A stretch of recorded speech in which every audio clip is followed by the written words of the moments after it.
Кузнецова Елена Юрьевна. У моей сестры, наши родственники, мошенники, взяли кредит. Моя мама узнала, Кольцова Зинаида Петровна, решила взять мошенников к себе на квартиру, чтобы те жили, не платили за квартиру, а чисто отдавали сестре, потому что она боялась, что сестра может на себя наложить руки и остаться без дома. Мама привезла их, нас не поставили ни в известность с сестрой, ничего. Мы узнали уже поздно, когда они уже все сделали, когда они переоформили бабушкин дом, моей мамы дом, когда они начали вещи перевозить. Мы только тогда узнали с сестрой, что наши родственнички, мошеннички хорошие, оприходовали бабушкин дом.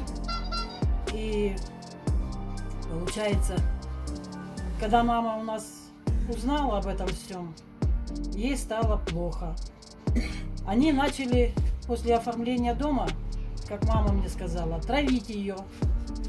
Когда она сказала своей племяннице, мошеннице Наташе Григорьевне Приходько, что та ее травит, она ей сказала, каким способом? Мама ей сказала, ты мажешь мне чашку чем-то. Она говорит, да, еще и ложку при этом мажу. Мама перестала с ними кушать. Притом она давала им половину пенсии своей. 4000 она давала на продукты. Женщина пожилого возраста, которая пустила своих родственников пожить у себя, помочь дочери, давала им 4000 на продукты. Мама перестала кушать с ними, стала питаться отдельно. Мы завели уголовное дело. Получилось, мой сын завел уголовное дело. И мама на нервной почве постоянно хотела на себя наложить руки. Мне приходилось все время ее уговаривать, чтобы она не повешалась, не порезала вены себе. Потом они переключились на сына моего, старшего.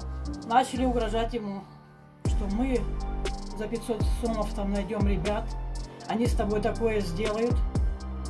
Наташа Григорьевна, у меня даже есть записи этого разговора.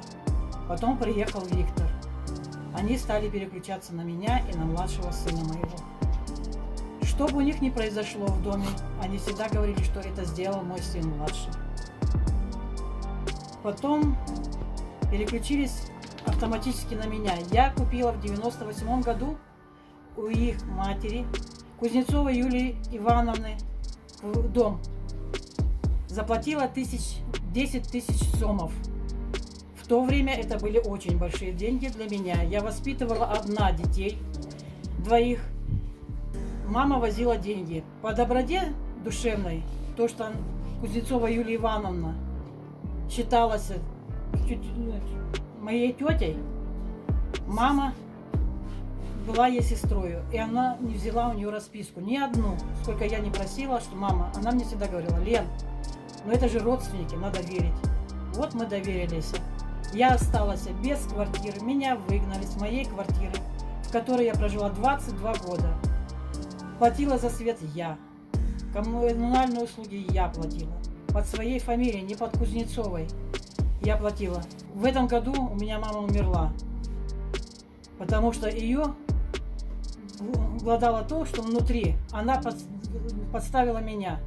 Если бы она их не привезла к себе домой, у меня мама была живая. У меня мама двигалась, бегала. А потом, после их приезда, у меня мама сильно сдала. Начали болеть ноги, давление. В конце концов, мама умерла. На что моя сестра-мошенница сказала, это ее Бог покарал. Пусть ей будет Бог судья насчет моего дома. Они привезли и настроили свою маму, Кузнецову Юлию Ивановну, что она мне не продавала дом. Та подтвердила, и мои показания, мои бумаги, что у меня соседи подписали, что я там жила, что я купила этот дом, ничего не помогло. Меня выселили, просто-напросто взяли, выселили и все. При этом мне Приходько Наташа Григорьевна, мошенница, сказала, Лена, хочешь нормально? Перепиши мамин дом, а потом мы перепишем свой дом на тебя, и ты останешься в нем.